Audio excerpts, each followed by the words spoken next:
যশোরে সাধারণ শিক্ষার্থীদের বিক্ষোভ মিছিল ও অবরোধ কর্মসূচি পালিত হয়েছে। যশোর থেকে হৃদয় হাসানের পাঠানো তথ্যচিত্রে থাকছে বিস্তারিত। বৃহস্পতিবার যশোর শহরের বিভিন্ন গুরুত্বপূর্ণ পয়েন্টে ও সড়কে দিনভর বিক্ষোভ মিছিল ও অবরোধ কর্মসূচি পালন করে সাধারণ শিক্ষার্থীরা। মঙ্গলবার যশোরে বিক্ষোভ মিছিল সমাবেশ অংশগ্রহণকারী শিক্ষার্থীদের উপর হামলার প্রতিবাদে এবং কোটা সংস্কারের এক দফা এক দাবিতে বৃহস্পতিবার দিনভর বিক্ষোভ মিছিল ও সড়ক অবরোধ করে যশোরের সাধারণ শিক্ষার্থীরা।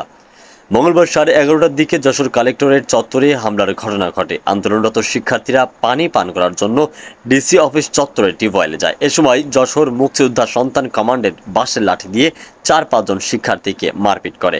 হামলায় ছত্রভঙ্গ হয়ে আন্দোলনকারীরা বিচ্ছিন্ন হয়ে যায়। তারই প্রতিবাদে বৃহস্পতিবার সাধারণ শিক্ষার্থীরা বিক্ষোভ মিছিল নিয়ে চাচড়া এলাকায় গিয়ে বেনাপোল যশোর খুলনা মহাসড়ক অবরোধ করে। এ সময় রাস্তার দুই ধারে দীর্ঘ যানজট সৃষ্টি হয়। এর আগে কোটা সংস্কারের এক দফা এক দাবি এবং আন্দোলনে অংশ নেওয়া শিক্ষার্থীদের উপর হামলার প্রতিবাদে সকাল 10:30টা থেকে খুলনা যশোর মহাসড়কের নতুন রাস্তা মোড় অবরোধ করে বিক্ষোভ করে শিক্ষার্থীরা। এ সময় খুলনা যশোর মহাসড়ক যান চলাচল বন্ধ হয়ে যায়। বিক্ষোভ অংশগ্রহণকারী শিক্ষার্থীরা স্লোগান দেয়, চেয়েছিলাম অধিকার, হয়ে গেলাম রাজাকার, কোটা না মেধা, মেধা মেধা, মুক্তিযুদ্ধের বাংলায় বৈষম্যের ঠাঁই নাই ইত্যাদি স্লোগান দেন তারা। তাদের এই আন্দোলনে কিছু সাধারণ মানুষকেও একতা প্রকাশ করতে দেখা গেছে। আন্দোলনকারীরা জানায়, প্রধানমন্ত্রীর বক্তব্যের প্রতিবাদ জানাচ্ছেন তারা। একই সঙ্গে সব ধরনের কোটা সংস্কার চায়। স্কুল, কলেজ, চাকরি সব ক্ষেত্রে মেধাবীদের অগ্রাধিকার দেওয়ার দাবি তাদের।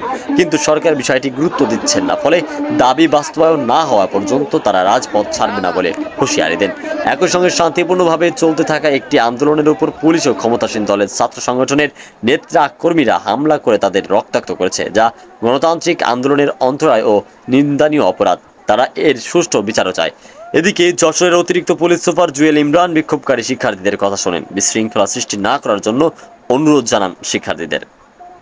শেখ আলী আকবর, গাংচিল টিভি নিউজ ডেস্ক।